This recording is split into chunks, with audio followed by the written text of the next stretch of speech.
Story RH, the podcast that makes a long story short. Welcome to all.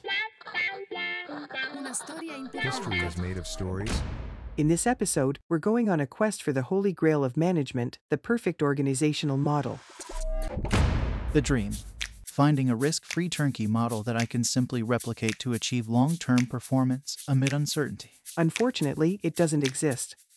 I can hear the smart Alex in the back of the room, whispering that we're only saying that because we haven't found it. So listen up, I'm sorry to disappoint you, but there is no ideal organizational model. So, what's the story?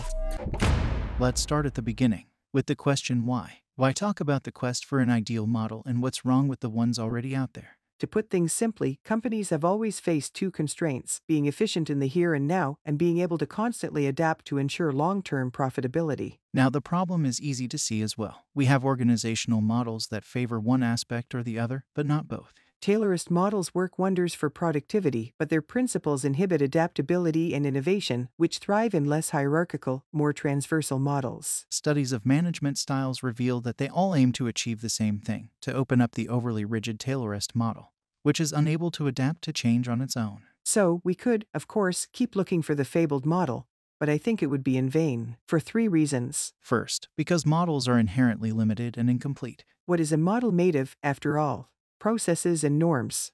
And a process is really just a series of steps and actions you follow to deliver a product or service. You outline, step by step, what you need to do to satisfy the end customer. But in a complex world that is constantly and quickly changing, no process, no matter how comprehensive, can predict everything. Uncertainty is everywhere. We can't predict all the parameters we would need to include in a model that would stand the test of time. And models don't change on their own. They're fixed. That's the second reason why there will never be an ideal organizational model. Well, it can't change on its own, but maybe we can help it along. We could develop an organizational supermodel made up of lots of little models, and then move from one to the other depending on the context. Cute idea, but it's not very realistic. It's not easy to move from a rigid centralized model with lots of narrowly defined processes to another which fosters subsidiary autonomy, innovation, and adaptation. You're right, the organizational model goes hand in hand with the corporate culture, the required skills, team size, and each person's roles and responsibilities. When you change your model, you have to change all of that too, and that takes time. And that's the third reason.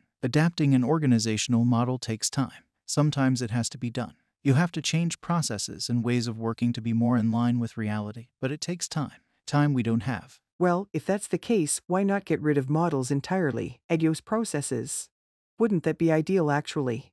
No more models, like Gary Hamel suggests. Yes, liberated companies. There's much to say on the topic, but for now, let's just stick to the basics. When you're working with big volumes in a large company with significant industrial constraints, for example, it's pretty hard to maintain productivity without processes. And when you're looking to reconcile productivity and agility, you're still after productivity. And let's not forget that some organizational models can have negative impacts on people. To keep things simple, let's just say that all existing models are imperfect. None of them seems to address the twofold constraint companies face. So, without an ideal theoretical model, companies are free to experiment. To recap, while there are plenty of organizational models that enhance productivity or adaptability, none of them foster both. And the quest for an ideal model is undoubtedly vain for three reasons. 1. Models are inherently incomplete. 2. They cannot adapt on their own. 3. And modifying them takes too long. Is that right? Exactly right. Way to make a long story short.